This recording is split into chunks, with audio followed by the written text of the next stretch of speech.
Hello you guys, welcome back to the Emily Freibler home channel where I show you how I'm creating a home affordably or turning our house into a home affordably.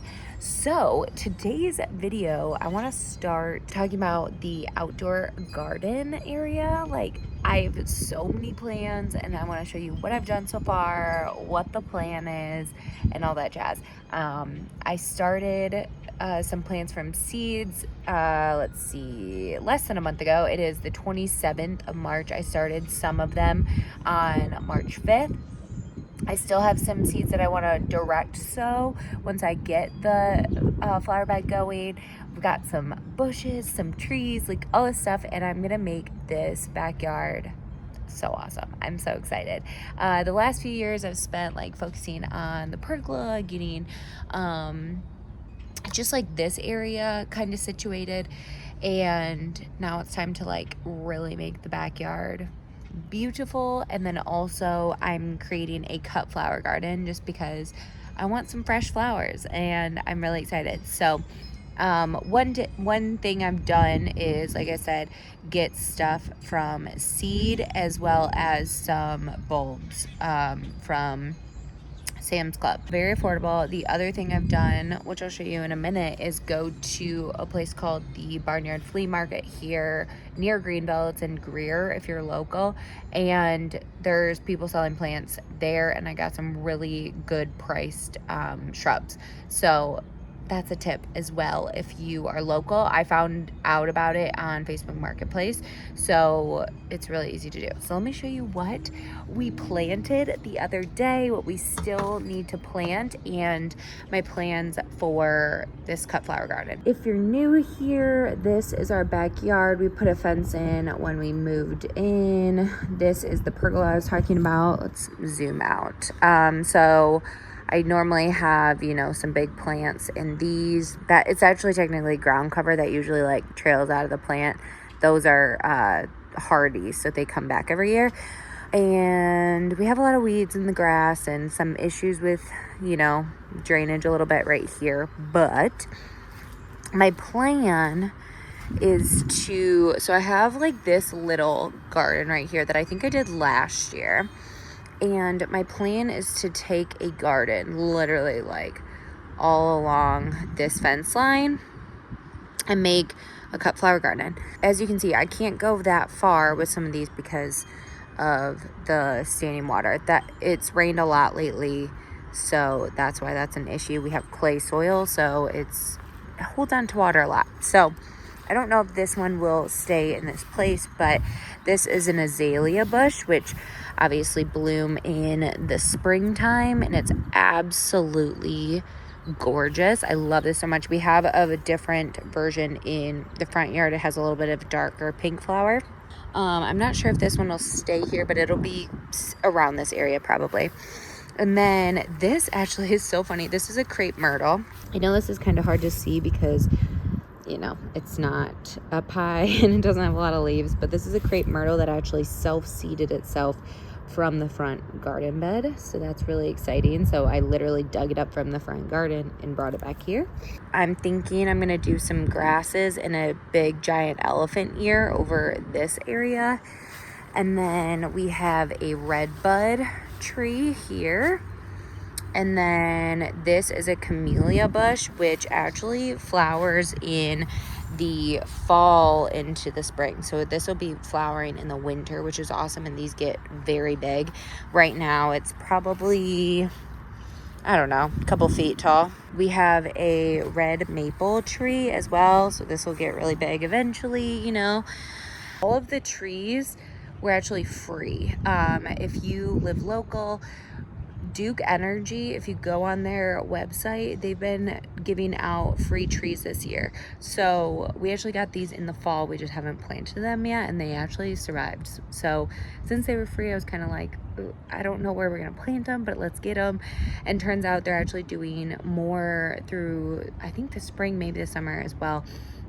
So if you need trees or you want trees and you live local, definitely go on Duke Energy's site and like search in Google Duke Energy free trees, and they're giving away free trees and they're doing like events. So we got 3. actually, which on the site it says you're only supposed to get 2, but I think, I don't know, we got 3. So we got 2 red buds, which I don't know if I'm gonna plant that one over here yet or not. And then we got a maple. They gave away different types of ones, and then the crepe myrtle was free because it seeded itself in the front garden bed. And we actually have one more in the front garden bed that self-seeded itself last year. So, but that one's not going to be planted back here. I think if anything, it'll be planted maybe on the other side of the fence, because we do have a little bit of property on the other side of the fence. We just couldn't go that far because of the way the land was with our fence. So, yeah, my plan is to literally take all this area and put flowers, and do kind of like a mix of landscaping and cut flower garden. I don't want it to just be a cut flower garden, because then it's a lot of annuals and you won't, like, it'll just be dirt, you know, in the winter, and I don't want that. So we have a couple evergreens. So the azalea bush over here is an evergreen, and then the camellia is an evergreen, and you just want to think about that for like winter interest. So I think I'm gonna get at least one more bush, and then if I get some grasses, which actually from our neighbors, not our neighbors, but my parents' neighbors in Michigan, they actually have the best garden ever. And I'm hoping my mom can get grasses from them, because they're always like dividing their stuff and giving it away to neighbors. So hopefully those will be free as well. So my recommendation, if you're getting like you're trying to make a big garden, go on Facebook Marketplace, ask friends and family, that kind of thing, for things in their garden that they could divide for you. And then again, from seed is so affordable compared to buying like big plants at a nursery or at big box stores like Lowe's, Home Depot. And then even buying bulbs is way cheaper than buying like a full plant. So here's that flower bed from last year that I did. The tulips are almost done. Obviously they look a little sad. That's a daylily right there.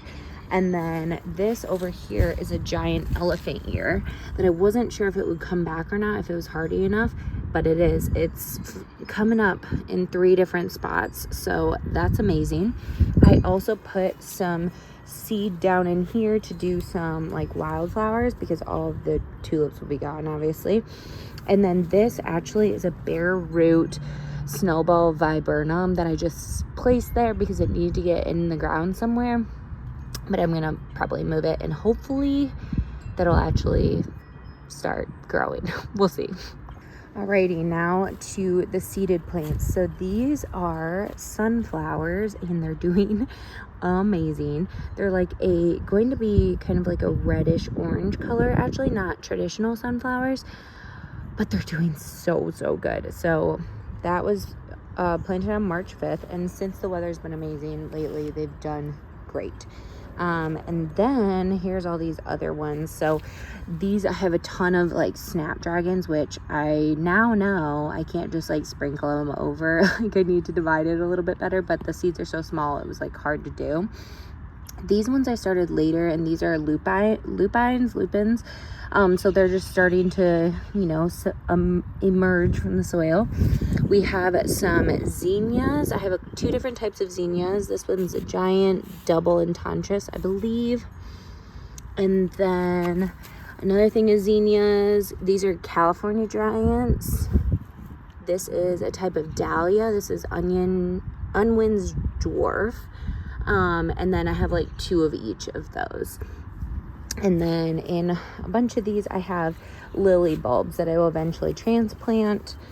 And then I have 2 different lilies from the front garden that I'm also going to transplant back there as well. I think they're going to do a lot better than they did in the front garden.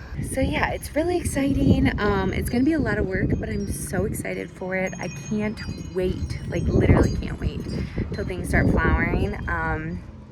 I've been loving the tulips. Let me show you an arrangement that I did from stuff in the front garden. I don't like to show the front garden because I just don't like to show our house, just for like, you know, privacy reasons.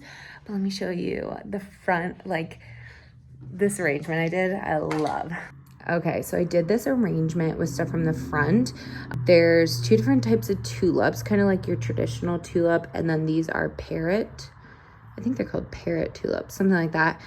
And then we have this, all of these little buds is that azalea bush, but the one from up front, so that one's super mature. So I just took one little cutting from it, and it's got all these little flowers on it.